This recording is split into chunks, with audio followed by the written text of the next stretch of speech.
animals and their trainers. Marine mammals are part of a complex web of life. Today, we'll be talking about this web and how you and I fit into it. In fact, the Wildlife Conservation Society has been helping people learn about and coexist with wild animals and wild places now for over 100 years. Here in New York, we do this through our 4 zoos and, of course, right here at the Aquarium. And speaking of wild animals, having a big warm welcome to our California sea lion, Osborne, and his trainer, Joanne. Osborne is 9 years old, and he weighs over 400 pounds. Oz was born at an aquarium, but in the wild, California sea lions found their way up and down the Pacific coast. Sea lions are very social animals and gather in large groups called rookeries. And rookeries, they can be pretty noisy places.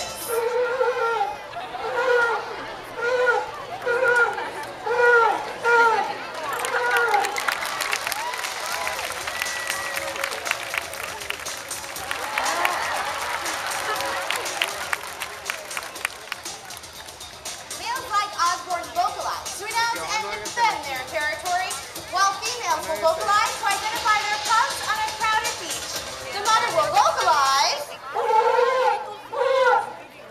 and the pup, wherever he may be, will return the call.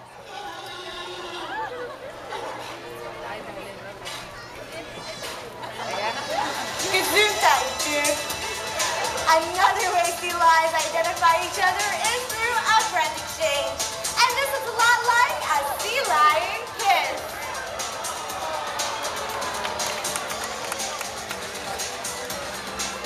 And it looks like our California sea lions, Osborne and Duke, might be trying to identify some of our audience members today. So if you're seated in the front row and would like to receive a kiss, just keep your hands behind your back and lean your cheek way on over the railing. There you go. Kakura. Now, this is a great photo opportunity, so get those cameras ready. Lean your cheek way on over, but keep your hands behind your back. Please do not reach out to touch Osborne or Duke. This is for your safety. Por favor, no toquen la boca. Lean your cheek way on over. And there you have it, folks. Just a few salty souvenirs, courtesy of our California sea lions. Sea lions are members of a larger group of animals called pinheads.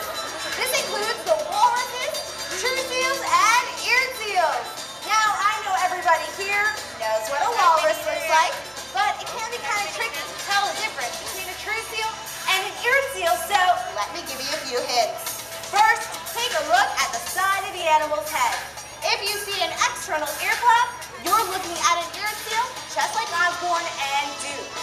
Sea lions also have long front flippers, which they use to pull themselves through the water, just like we do when we go swimming. Now, they'll use those hind flippers for steering, but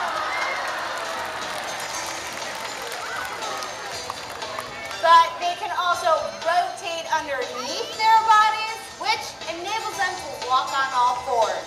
Now, all these features make sea lions extremely mobile on land. Move it! I like to move it, move it.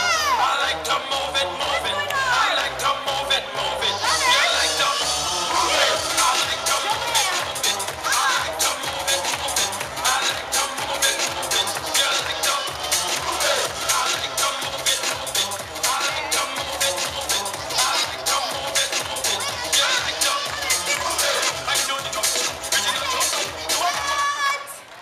Thank you!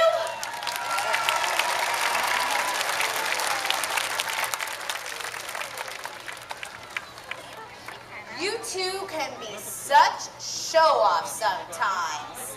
I mean, really.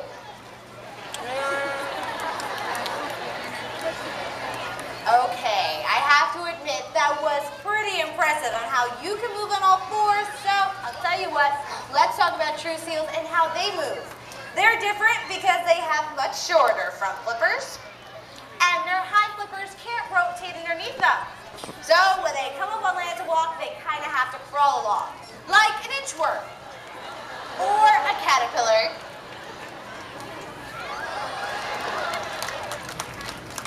In the water, sea lions are fast and agile, and now watch this. They have very flexible necks. This is a great adaptation. Catch all those fast-moving fish that make up their diets. All these features make sea lions superb predators, but they don't always play the role of the hunter. Sometimes they're the prey and always need to be on the lookout for danger.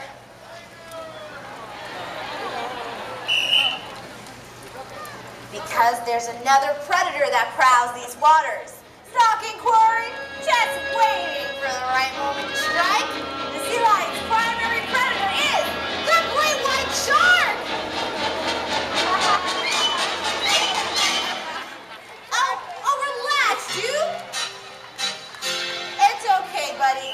That's just Osborne having a little bit of fun. He was scared speechless. Osborne, this is nothing for us to be joking about. I'm serious. Sharks are in some serious trouble right now. Due to overfishing, some shark populations have decreased by as much as 80%. And as a result, several species may soon die out. Duke, are you clapping over there? Osborne, they're clapping. Oh, wait a minute, everyone. Okay, I can see how this might sound good from a sea lion's point of view, but in the long run, this wouldn't be good for any of us. Because when the number of shark populations fall, nature's balance is upset, and the whole food chain could be threatened. Aww. That's right, you guys. So, as strange as it sounds, we need sharks. In fact, all species rely on each other in order to survive.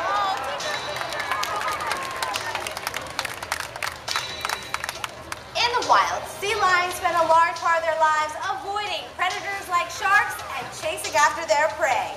They'll use a method of swimming called porpoising.